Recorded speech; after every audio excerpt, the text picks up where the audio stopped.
मकसद तो भूल गए। अब जो यूरोप के अंदर जो यहूदी थे उनका भी मैंने मकसद बता दिया कि यूरोप के अंदर जो है यहूदियों ने कुछ सबसे ज्यादा फायदा हुआ जब वहाँ पे यूरोप में इल्हाद और बेदीनी और अथेइज्म आ गया।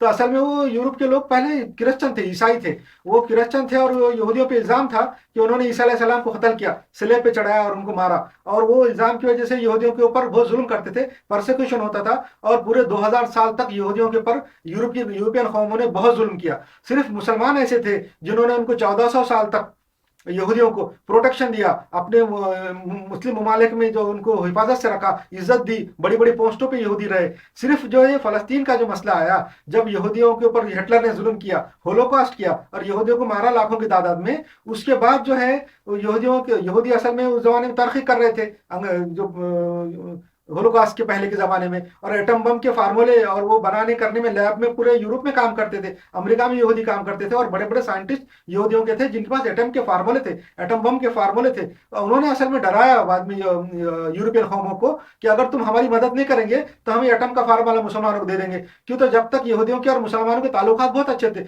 मुसलमानों ने उनको 1400 साल तक बचाया था, प्रोडक्शन दिया था, यूरोपियन कौमों के जुल्म से बचा के अपनी ममलिकत में रखा था, इसलिए यहूदी जो है ना ममनून और मशकूर थे। तो उन्होंने जो है ना फिर यूरोपियन कौमों ने जब देखा कि यहूदी जो है मुसलमानों को बम दे देंगे, एटम बम फार्मूला दे देंगे, और फिर से पूरी दुनिया पे सल्तनत उस्मानिया कायम हो जाएंगी, मुसलमानों पर हुकूमत कायम हो जाएंगी, इसलिए उनको यहूदियों से बचाया उन्होंने, मगरबी कौमों ने, और इसराइल को जो है ना फलस्तीन में एक मुल्क दे दिया, और वहाँ तुम वहाँ रहो और अपनी हुकूमत कायम करो। अब यहाँ से मसला शुरू हुआ। अब जब फलस्तीन में यहूदियों को मुल्क दे दिया तो उसके बाद असल में मुसलमानों की ताकत और कुव्वत तो खत्म हो गई थी। पहले आलमी जंग में मुसलमान पूरे अरब इलाका हार गए थे, पूरी दुनिया की मुसलमान हुकूमतें पहले फर्स्ट वर्ल्ड वार में खत्म हो गई थी, अब मुसलमान पर कोई ताकत नहीं थी। अब ये अल्लाह का कानून है कि जब तुम जमीन के ऊपर हुकूमत हाकिम है, हुकूमत कर रहे हैं, तो वो उसी वक्त कर सकते हैं जब आपके पास पावर है, मिलिट्री पावर है, फौज की ताकत है, और आप लोगों पे फौज से सियासी तौर पे जब कायम हो सकते हैं, उसी को हक है जमीन के ऊपर हुकूमत करने का।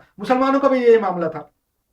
1440 साल पहले मुसलमानों की कोई जमीन नहीं थी, कोई पावर नहीं था। मक्के से हुजूर सल्लल्लाहु अलैहि वसल्लम को बेयार मददगार निकलना पड़ा, मदीने में गए, मदीने में जाके वहां के लोगों ने उनकी मदद की, नुसरत की, और इस्लामी हुकूमत कायम हुई। हुजूर सल्लल्लाहु अलैहि वसल्लम के जो दो दौर है, मक्की दौर और मदीनी दौर, मक्के के दिन, मक्के का जो 13 साल है उसके एक एक दिन हमारे लिए इबरत है और सबक है कि हमको हाथ दे वो वैसा रहना चाहिए जैसा कि इस्लाम और मुसलमान गैर मुस्लिमों के कंट्रोल में थे, मक्के में थे, और गैर मुस्लिमों के और दुश्मनान इस्लाम के कंट्रोल में थे, वो कैसा रहते थे, वो मक्की दौर की जिंदगी पे हमको अमल करके रहना चाहिए। और जो जहाँ पे मुसलमान हाकिम है वहाँ पे मदनी दौर के अंदर रहना चाहिए, जैसा मदीने में मुसलमान रहे और हुजूर सल्लम रहे और इस्लाम मदीने में रहा और इस्लाम गालिब रहा, तो ऐसे मुल्कों में जहाँ इस्लाम गालिब है वहाँ मदनी जिंदगी गुजारना चाहिए, और ऐसे मुल्कों में जहाँ इस्लाम मगलूब है वहाँ मक्की जिंदगी गुजारना चाहिए। ये बात हो गई। मगर ये अल्लाह ताला का कानून है कि हमारे पास जमीन नहीं थी उस जमाने में, मगर अल्लाह ताला ने हमको धीरे धीरे पावर दी, ताकत दी, और हम पूरे दुनिया के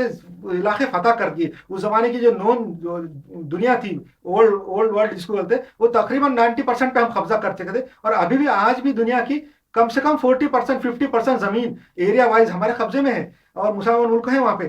तो ये जो जमीन के ऊपर जो है यहूदियों को जो है हमने रखा था, और वो रहते थे, और वो हमने कहाँ से हासिल की? हमारे पास नहीं थी, हमने जंग के कुव्वत से और फौजी ताकत से, गलबे से वो हासिल किया, हमारा तसल्लुत रहा। जब तक हमें अल्लाह ताला ने चाहा कि हम फौजी तसल्लुत रहे, सियासी रहे, हम जमीन पर कायम रहे। मगर अब अल्लाह ताला ने हमने जो जैसा बताया मैंने कि अल्लाह की नाफरमानी की, कुरान हदीस पे नहीं चले, फिरकाबाजी की, और अटकलें तावीलें की कुरान की, और अब दीन का मकसद भूल गए, दीन को नहीं फैलाया, और दुनिया के 90% इंसानों को, उस जो दुनिया के जो इंसान है सब अल्लाह की मखलूक है, वो 90% इंसानों को हमने गैर मुस्लिम रखा। उसकी सजा अल्लाह ने ये दी कि हमसे हमारा गलबा छीन लिया, हमको मगलूब कर दिया, और गैरों को हुकूमत दे दी, उनको पावर दे दिया। अब वो हमारे मुल्कों पे काबिज है, तो अब हमको चुप बैठना चाहिए। फलस्तीन के जब हमारे यहाँ से चला गया तो उसके बाद वहाँ इसराइल कायम हो गया, तो वहाँ तरीका ये था, सही तरीका तो ये था कि हम मगलूब होके खामोश बैठ जाते, तो अब ये दुश्मनी नहीं बढ़ती। मगर इसराइल जब कायम हो गया तो मुसलमानों ने अक्लमंदी का मुजाहरा नहीं किया,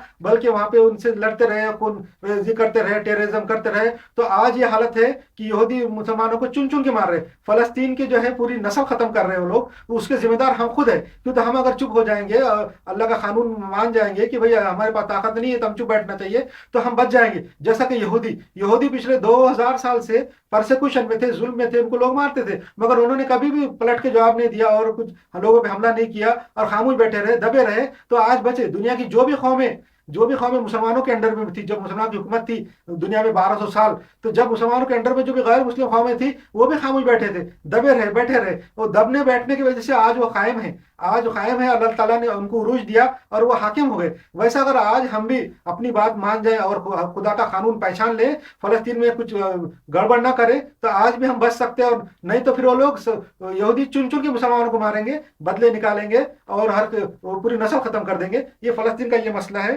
اور یہودیوں کو جو بچایا تھا جو ہولوکاسٹ سے، وہ بم کی وجہ سے بچایا تھا، بتایا میں نے آپ کو.